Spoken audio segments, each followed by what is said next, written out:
So, I'm going to do something I've never done before. We're living in strange times, and so we have to try things new. So this will be the first time I'm ever trying to record a sermon on a laptop computer, or basically in a camera before at least knowingly recording it. And so this first sermon, it would have been delivered tonight, Wednesday, March 18th, for our fourth Lenten service. It is the fourth in a series of sermons on different religious movements in the United States. I had previously done one on the Great Awakening, the Abolition Movement, Mormon movement, and now we are going into the ghost dance. The texts that I would like to read in relationship to the ghost dance first come from Revelation chapter 21, verses 1 through 7, and then an actual thing that was written down concerning the ghost dance, a quote from Wovoka in very broken English. So let's start off by reading Revelation 21, verses 1 through 7. Then I saw a new heaven and a new earth, for the first heaven and the first earth had passed away, and the sea was no more. And I saw the holy city, the new Jerusalem, coming down out of heaven from God, prepared as a bride adorned for her husband. And I heard a loud voice from the throng saying, "See, the home of God is among mortals.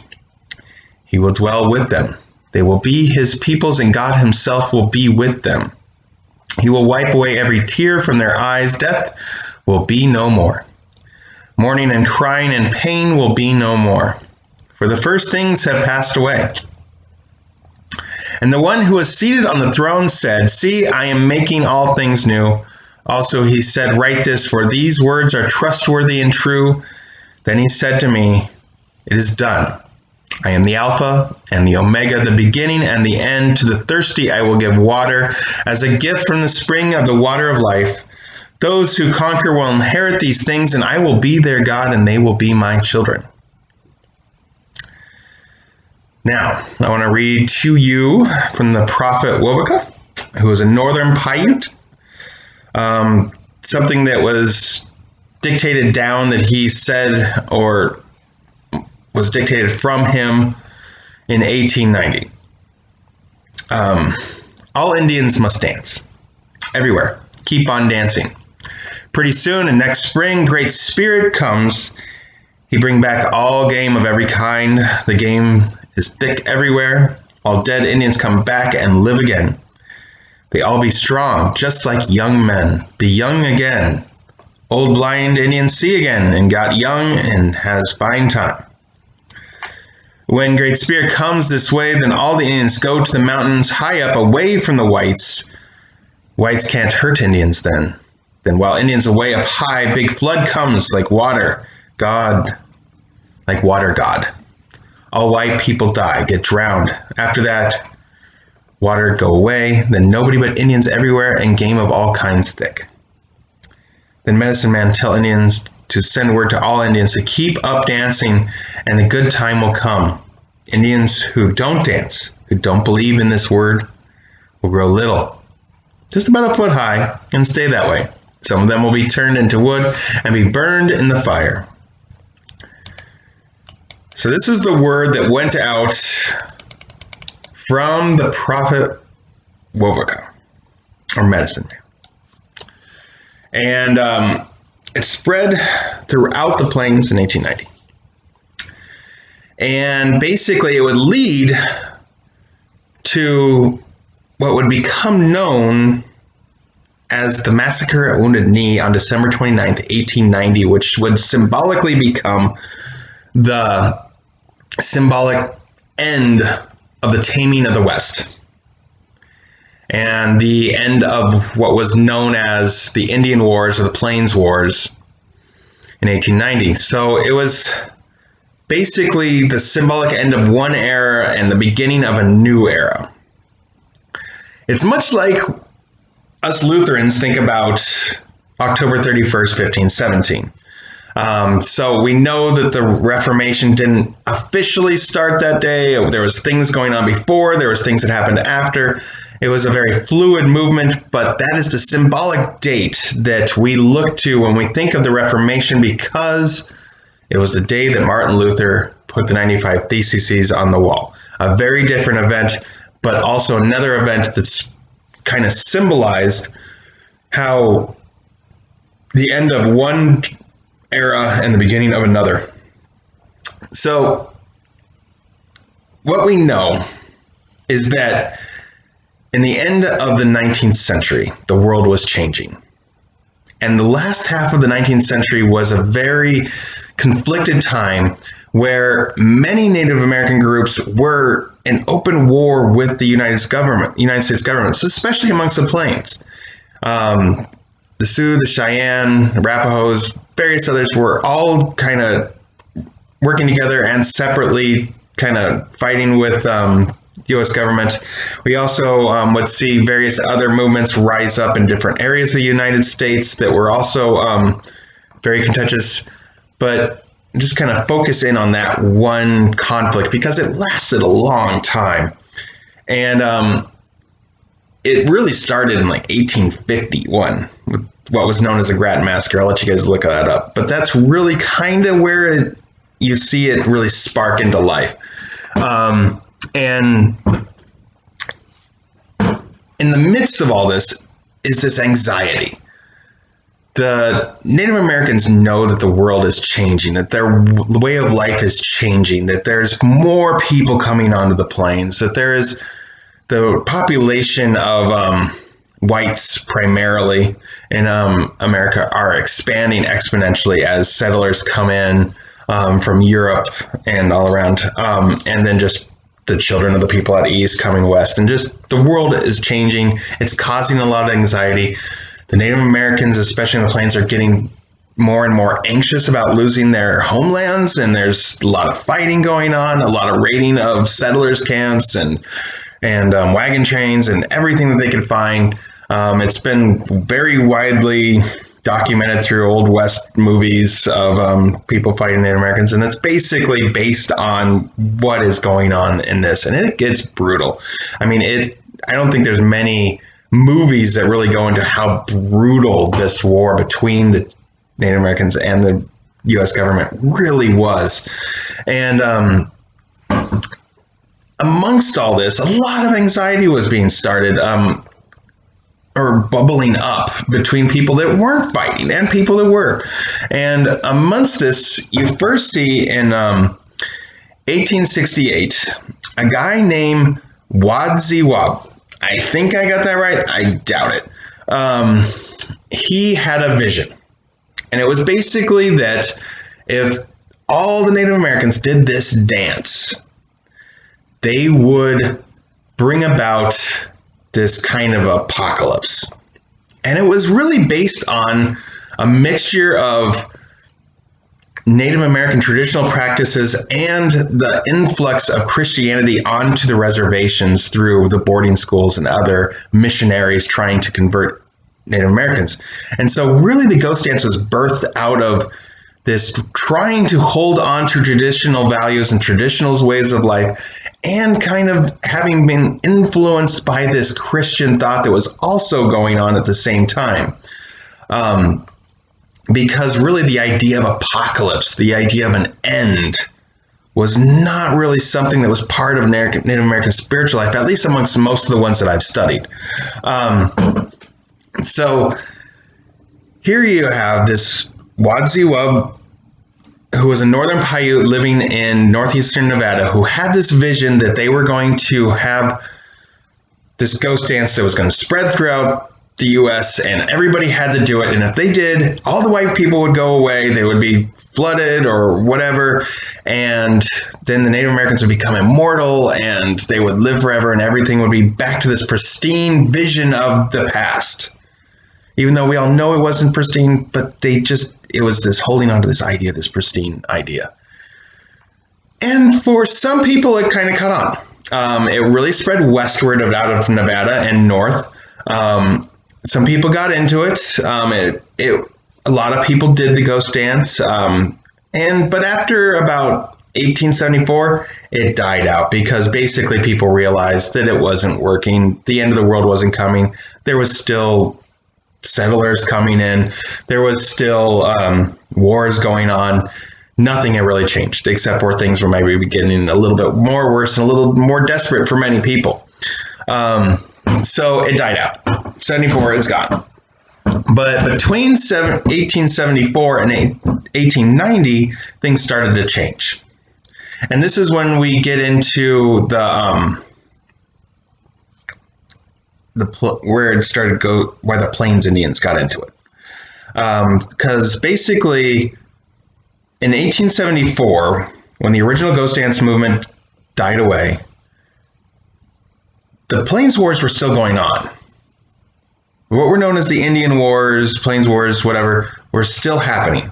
And one of its most major battles was still to happen.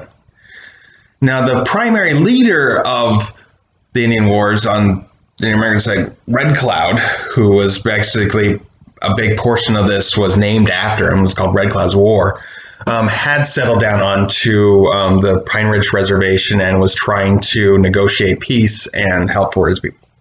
But meanwhile, there are several other Sioux, Cheyenne, and various other group leaders that were like, no, we don't want to settle down. We don't want to give in to the U.S. government. And they kept fighting.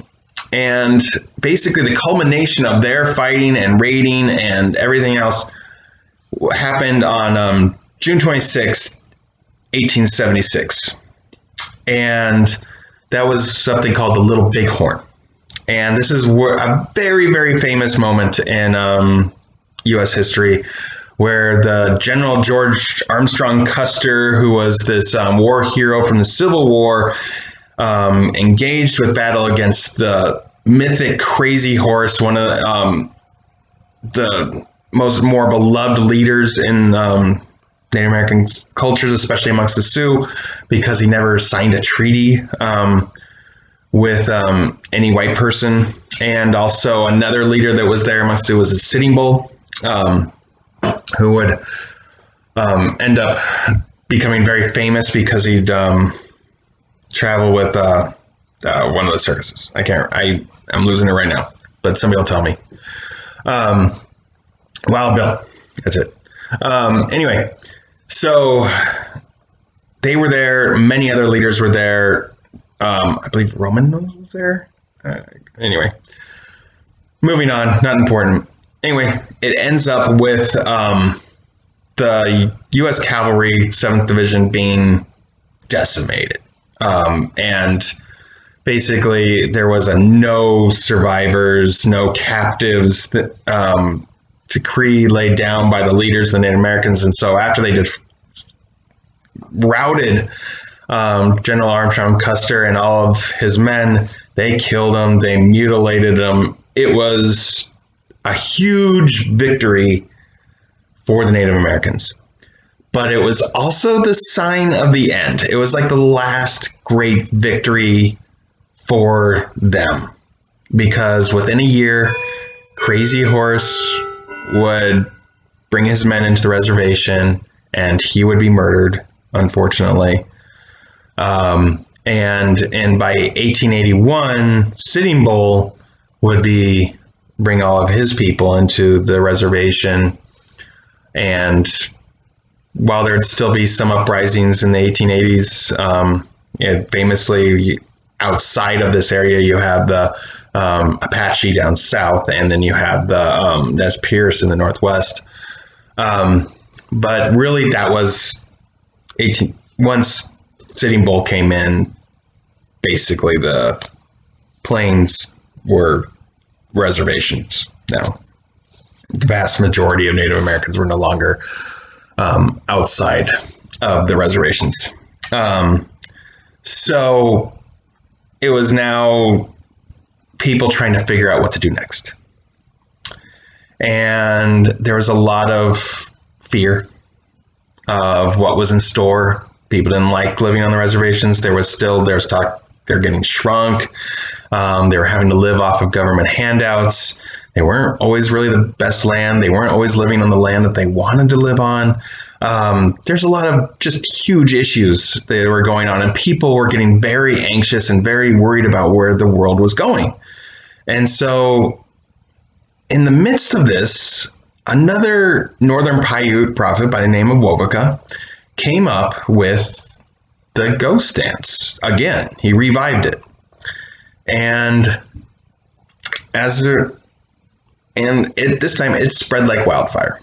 It spread all over the plains. Everybody latched onto it pretty hard. It slowly evolved. There, instead of just the dance being people dancing in a circle, doing kind of a shuffle step, it became dancing around a pole or dancing around a fire. A bunch of groups started adapting what were known as ghost shirts that they would wear, and they believed made them impenetrable to bullets or any other thing that could harm them, as long as they were dancing. And as it grew in popularity and in numbers, and more groups were doing it, well, it made white people nervous. All the settlers saw this, and they were kind of freaking out about it, because they thought that this meant that Sitting Bull or one of the other old war chiefs that were famous was going to rise up, and the Native Americans are going to once again start raiding settlements and all sorts of things. So they called the government and said, hey, can you come down here and take care of these guys for us?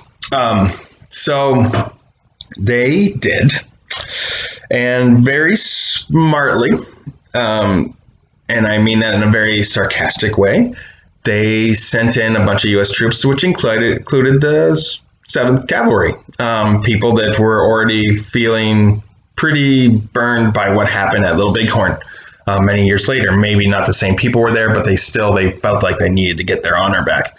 And so they sent government officials down to the reservation. They went to the Standing Rock Reservation where Sitting Bull was. And before the government officers got there, they asked that some of the native officers go and arrest Sitting Bull to see if they could arrest him without causing any major uprising amongst the other natives in the area. Unfortunately, it pretty much backfired on them.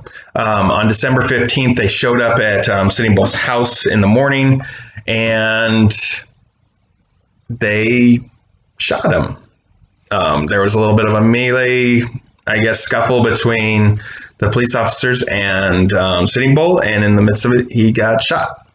Now, a lot of people wanted to rise up in violence against the police and the government at that time, but there was also this big movement within the ghost dance that this was to be nonviolent, that they were to allow God to take care of the vengeance, and instead of them violently resisting him. So it was convinced that they all run away. They get off the reservation, they go escape into the hills, and they went to a place called Wounded Knee, and they made camp.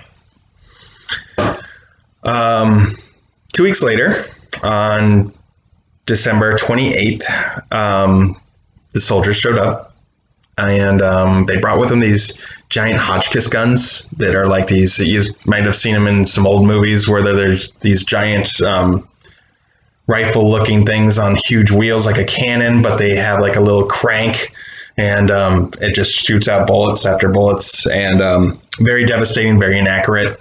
Basically, if you want to mow down a whole bunch of people, that was the gun you used at the time. And they brought up 4 of those, and came in there at night. Next morning, they were to disarm all the Native Americans.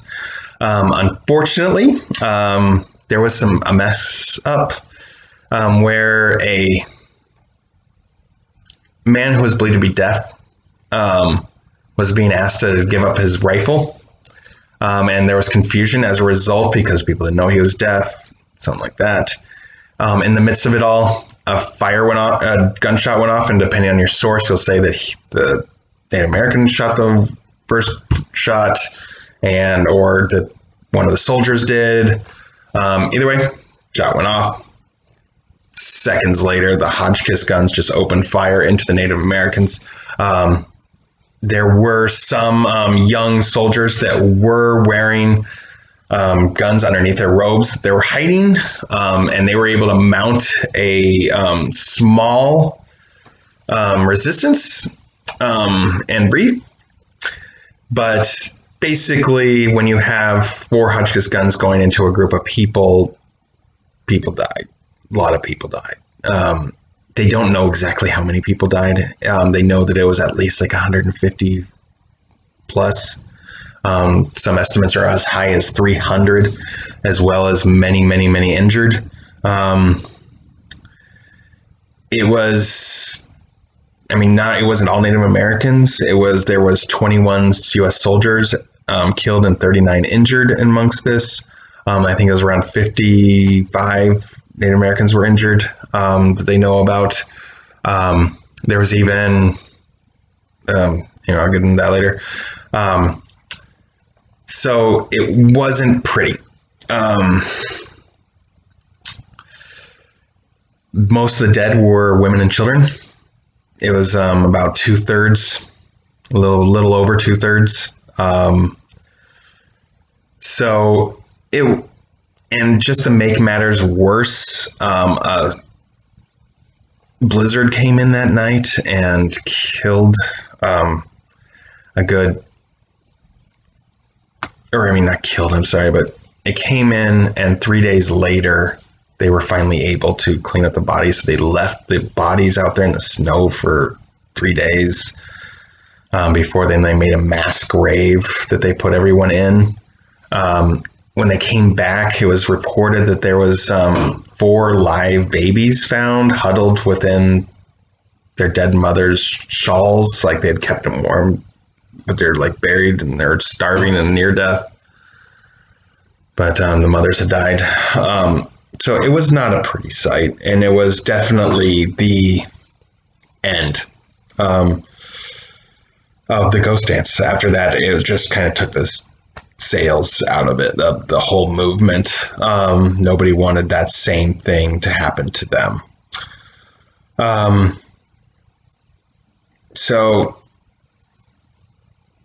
that's why this is known as the end, is that there was no real major resistance after this, at least violent.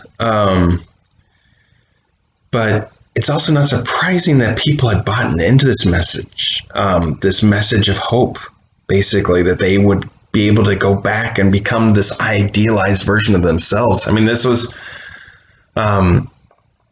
their last ditch effort. It was the last time that they would gasp at hope that they wouldn't have to live with this new reservation system that was being put upon them. It was this way to hopefully stop history from changing, to stop their suppressors from winning. And it's not uncommon for people who are living in these type of environments to have this kind of thought. The book of Revelations was written during a time when Christians were experiencing suppression by the Roman government. They were a minority group and they felt oppressed. And so here they have this book comes out giving them hope that, God's judgment will come upon these people and you will all be fine. And so it was really well received then. It's something that's happened amongst various groups of people throughout history that have, multiple times you see throughout American history. Not only did the ghost dance movement have this message at the end of the 19th century, but there was other groups in America who believed that the turning of the century was going to bring back an apocalypse and a punishment for all the evils that Americans had done to the world and to themselves. So it's hard to deal with change, especially when you don't feel like you have any control over it. And it was easy for Native Americans to have that because many of them didn't have control over their lives at this point in time. Basically, they were being forced on these reservations. They were being told that all of their children had to go to these boarding schools where they were not allowed to speak their own language. They were dressed up just like the white people. They were forced to give up their faith and become Christians. And if they refused to send their kids to this, then they faced extreme poverty on the reservation. So many families willingly did this because it was the only way they thought that their children could be saved and have a healthy lifestyle. So, I mean, there was a lot of fear that this was the end of Native American life as they knew it. And it was in a way. But as we also know, looking back now, over 100 years later, that Native Americans survived and they thrived. It took a while, but they have a very rich culture now. That their history did not end on 1890, but instead it just started a new era of Native American history. And it was a dark era for a while, but now they have persevered and they have become a vital part of our American landscape and a very key component of what classifies people as being American, which is only justly since they are the native peoples of America. So it's a powerful lesson for the rest of us now is that we are going through something here. There is this coronavirus has forced people to change the way they live. And it's made a lot of anxious ideas come out and a lot of conspiracies and a lot of just people in pain trying to figure out how to understand what is going on in this world. And we have no idea what the long-term effects of this are going to be. I mean, when we get done with this isolation, I have a feeling that things are going to be different. People are going to look at the world differently that went through this. And it's going to change the way we interact with each other and the ways that we interact with the world around us and do our business and live our lives for good and bad. We'll take both lessons from it. And I think when we look at the Native American people, and we look at the book of Revelations even, we are reminded that God is with us. That when we're going through these terrible periods of time, when we're going through these times that are just trying upon us, that God is there. I mean, we are not going through anything near what Native Americans went through in the 19th century. We're not going through anything near what Christians went through in the first century when Revelation was being written. But we're going through something that's also trying. And that God was with them. That God comforted them and brought them through it in their own way. And in their own vision of who God is. Just as our God will be with us at this time in the way that we see Him. So I hope that is good. I've gone on way too long. This is like almost a 30-minute video of me just rambling on and on. So I'm going to stop now. I hope that this message finds you at peace and healthy and with God's comfort and love with you. God bless. I will be doing this again for Sunday. Hopefully it won't go on for 29 minutes. Love you all.